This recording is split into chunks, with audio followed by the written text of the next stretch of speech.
नमस्कार। इन खबर में आपका स्वागत है। 22 जनवरी की किसानों और सरकार में हुई आखिरी वार्ता और उसके बाद रिपब्लिक डे यानी 26 जनवरी की जो दिल्ली में हिंसा हुई, लाल किले पे धार्मिक झंडा फहराया गया, उसके बाद बिल्कुल गतिरोध बना हुआ है। सरकार और किसानों में कोई वार्ता नहीं हुई।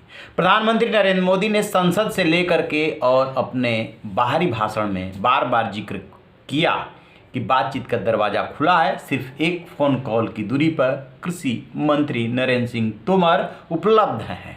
लेकिन अब जिस तरीके से 26 जनवरी की घटना को लेकर के किसान नेताओं पे एफआईआर हुए और उनके समर्थकों के खिलाफ कार्रवाई शुरू हुई है, उसके बाद दोनों तरफ से इस बात का इंतजार किया जा रहा है कि बातचीत की पहल कौन करेगा।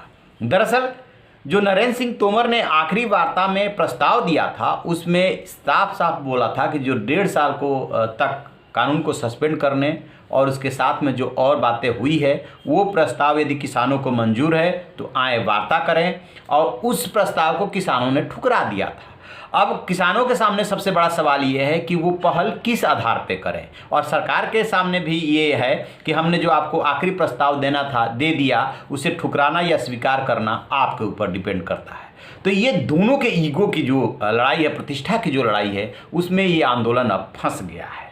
लेकिन बड़ा सवाल पैदा हुआ है कि जो 3 बॉर्डर थे, सिंघू बॉर्डर, टिकरी बॉर्डर और गाजीपुर बॉर्डर, यहाँ पे किसानों की संख्या कम होने लगी है। ये एक चिंता की बात है। लेकिन किसानों की संख्या क्यों कम हो रही है? क्या किसानों की रणनीति का ये हिस्सा है? क्योंकि आपको याद होगा कि जो गाजीपुर बॉर्डर की अगुवाई कर रहे हैं राकेश टिकैत, भारतीय किसान यूनियन के प्रवक्ता हैं, उन्होंने ये कहा था कि 2 अक्टूबर तक ये आंदोलन चलेगा। बाद में संयुक्त किसान मोर्चा के नेताओं ने जब इस पर विरोध जताया तो उन्होंने कहा कि नहीं, जब तक कानून वापस नहीं होगा तब तक ये आंदोलन चलेगा। और इसी बीच में उन्होंने ये भी एक फार्मूला दिया कि एक ट्रैक्टर 15 दिन 10 किसान या 15 किसान इस तरीके से आएंगे, आते जाते रहेंगे। तो काफ़ी किसान गांव की तरफ लौटने लगे हैं, क्योंकि किसानों को अपना काम भी है। तो अब इसके पीछे जो रणनीति बताई जा रही है, वो खबर ये आ रही है कि किसानों को ये बात समझ में आ गई है कि विपक्ष ने जितना संसद में शोर मचाना था, शोर मचा लिया, और संसद जो बजट सत्र होता है उसका एक पार्ट जो है आप कह सकते हैं ख़त्म भी हो गया है। फिर इंटरवल हुआ है, इसके बाद जो है मार्च में दूसरा पार्ट शुरू होगा। विपक्ष में दम है नहीं, सरकार झुकने को तैयार नहीं है, लिहाजा किसानों को अपनी लड़ाई खुद ही लड़नी पड़ेगी। तो एक तरफ कांग्रेस ने यानी कि प्रियंका गांधी ने जगह जगह और राहुल गांधी ने किसान पंचायतें शुरू कर दी है। जैसे राजस्थान में पंचायतें हुई, उसमें राहुल गांधी पहुँचे, यूपी में पंचायतें हुई, उसमें प्रियंका गांधी पहुँची। और दूसरी तरफ जब ये इस बात पर पूछा गया राकेश टिकैत से, तो उन्होंने कहा कि अब हाँ बिल्कुल जाना चाहिए, प्रियंका गांधी को जाना चाहिए, दिल्ली में रह के क्या करेंगी टाइप की बात को कहा करके टाल दिए। किसानों की अपनी रणनीति ये है कि किसानों पर आरोप लगता रहा है कि कुछ किसानों का ये धरना प्रदर्शन है, और सरकार का तो बिल्कुल एकदम स्पष्ट मानना है कि सिर्फ ये पंजाब के किसान जो है किसानों को भड़का रहे हैं या उन्हीं का ये आंदोलन है। तो उनके सामने ये चुनौती बन गई है। ये चुनौती राकेश टिकैत के सामने भी है कि पश्चिमी उत्तर प्रदेश के ही सिर्फ किसानों के वो नेता हैं, पूर्वी उत्तर प्रदेश में तो दूर दूर तक आंदोलन का कोई प्रभाव ही नहीं है।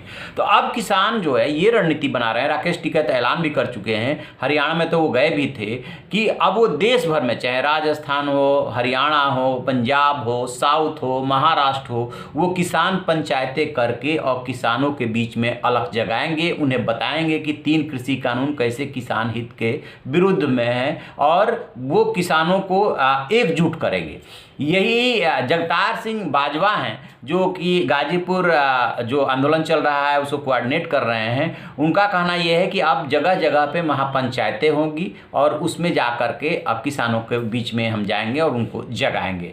संदीप पांडे भी जुड़ गए हैं, मैग्सेसे अवार्ड उनको मिला हुआ है, वो भी जो है इसी तरफ इशारा कर रहे हैं कि जैसे पूर्वी उत्तर प्रदेश है, अवध है, बिहार है और प्रदेश है जहाँ के किसान ट्रैक्टर से नहीं आ सकते, उन्हें अपनी खेती और किसानी करनी है, तो यहाँ बॉर्डर पे नहीं पहुँच सकते हैं, तो अब हम उनके बीच में जाएंगे।